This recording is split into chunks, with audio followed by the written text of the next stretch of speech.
Let's finally go ahead and talk about Tanya's bio. My apologies for being gone these last few days. It was like the peak of my sickness, but I'm finally feeling a bit better, so I'll finally try and cover the things that I missed these last few days. I'm still like a bit strained, so please bear with me on that. I have not seen this yet, so I am very excited to see what it says. But let's begin. Guardian of Outworld's royal family, Tanya. Chosen as an infant from Outworld's firstborn daughters, Tanya was raised by the Umgadi's priestesses. She's never known her birth family. Alright. As she grew older and saw other initiates wash out, Tanya feared that she would share their fate. But that fear spurred success. After many attempts, Tanya passed her trials and became a full Umgadi. Over time, Tanya became one of the Order's most trusted members. She was the obvious choice when it needed to choose a new leader for the royal family's personal guard. Okay, so she worked very hard and she got into the Umgadi, and she was the obvious candidate to have that name, bestowed upon her because she was very talented, she was very strong. As an Umgadi, Tanya is sworn to piety and chastity. Oh no, that is why her bond with Princess Melina, were it known, would cause a scandal. Oh my god, we won! By following her heart, Tanya risks not only her position, but also her life. God damn! Okay, so they're still doing it then. Being in the Umgadi, Tanya kinda has to get rid of certain parts of her life. She can't really find love. That is why her bond with Princess Melina, were it known, would cause a scandal. So they still have feelings for each other, but it's both sides, right? It says her bond with Princess Melina. So it's not just one-sided, I hope. I really hope. This is definitely a new take on Tanya. Tanya has always been evil, like she worked with Shinnok, then the Deadly Alliance, then Onaga, then in MKX she wanted to make the new Edenia, but her means to do so were very selfish, even though she was friends with Rain and Melina, and hinted at to have an actual relationship with Melina.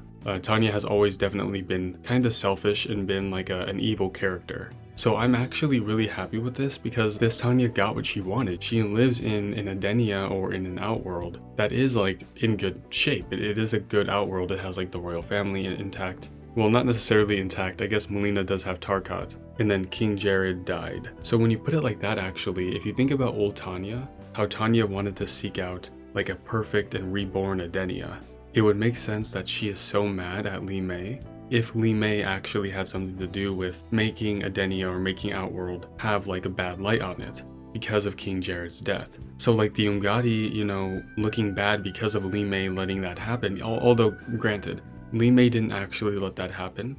It wasn't actually Li Mei's fault, of course. I know some people are talking about that rivalry between Li Mei and Tanya, and people have speculated she set her up. But I don't think that's what happened. I honestly think that Tanya wouldn't do that to Melina. Even if Melina didn't have a good relationship with King Jared, I really don't think this Tanya, this version of Tanya, would do that. It would make sense for her to be very sympathetic towards Melina and want her to have her family. So I think Tanya's innocent in this timeline, and I really like that because she's obviously a very strong, independent character. She worked her ass off to get into the Umgadi. So she has a purpose. Not only can she fight for herself and her place in the Umgadi, but she also can fight for Melina. And honestly, the way that this is being worded, I'm assuming that when she finds out about Tarkat, and she finds out that Melina has it, she's going to have to choose between the Umgadi and her relationship with Melina. She's going to have to choose between the two. And honestly, I hope that she goes for Melina, and then Tanya and Melina will be banished together. And then from that point on, who knows what's going to happen with their characters.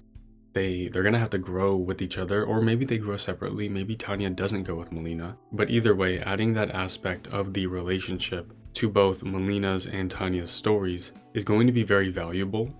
Tanya by law can't be with Melina. And then on Melina's side, she's part of the royal family, and she also is going to have to struggle with the Tarkat disease. So there's going to be so much building up here that's going to have a crazy all-encompassing climax, because these characters have so many aspects to them. For this, I think this works. I actually kind of like this because it gives Tanya a motive. It gives Tanya a reason to fight. I wonder if she finds out about her birth family later on. And again, this is a new timeline, so I think that this is a good spin.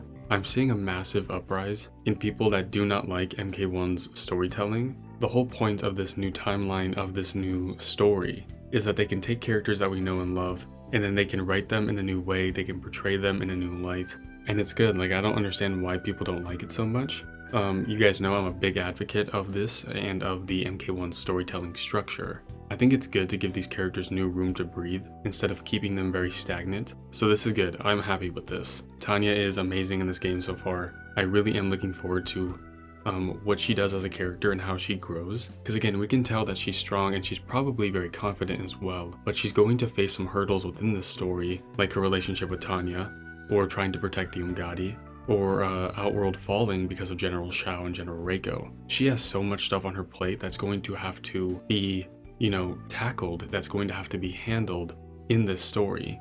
And one more thing, the last sentence here is very important. It says, by following her heart, Tanya risks not only her position, but also her life. Meaning that Tanya probably follows Melina. Because she follows her heart, she loves Melina, and so she's gonna have to risk her position, but also her entire livelihood to pursue Melina. And that's awesome in my opinion, because it's like, it kind of is like a tropey thing.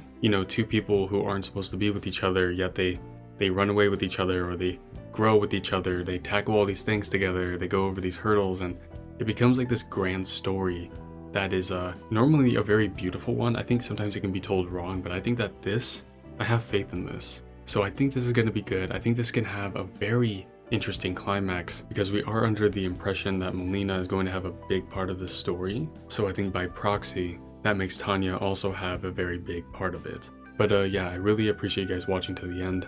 Let me know your guys' thoughts on Tanya. Again, I think this is one of my favorite characters they've shown off so far, if not like my top 2 maybe. Because there's so much that this character has now that can really make them like even better than the old Tanya. I know they're like drastically different characters, but actual substance wise and things, I think that this character has so much more room to grow than the old Tanya. Granted, the old Tanya being a bad character is ultimately going to fall into like the jobber spot, or fall into a spot of being defeated, whereas this Tanya doesn't have to worry about that just yet. Stay safe, stay hydrated, and I'll see you all in the next one. Bye bye.